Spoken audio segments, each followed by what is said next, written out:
नमस्कार, स्वागत है आप सभी का न्यूज प्लस 21 में। मैं हूं आपके साथ रिया मुदनवाल।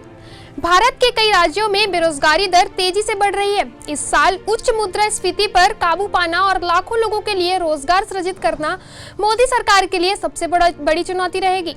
नए साल में देश के सामने कई चुनौतियां होंगी। इसमें सबसे बड़ी चुनौती बढ़ती बेरोजगारी दर को काबू पाना ही रहेगा। बेरोजगारी को लेकर centre for monitoring Indian economy ने कुछ आंकड़े जारी किए हैं। उन आंकड़ों के अनुसार दिसंबर 2022 में भारत की बेरोजगारी दर बढ़कर 8.3% हो गई है, जो पिछले 16 महीनों में सबसे अधिक रही। चिंता बढ़ाने वाली बात यह है कि देश के अंदर शहरी बेरोजगारी दर दिसंबर में बढ़कर 10.09% हो गई है, जो उससे पिछले महीने में 8.96% थी। जबकि ग्रामीण बेरोजगारी दर 7.55% से घटकर 7.44% हो गई है। यह बात CMIE के आंकड़ों से पता चली है।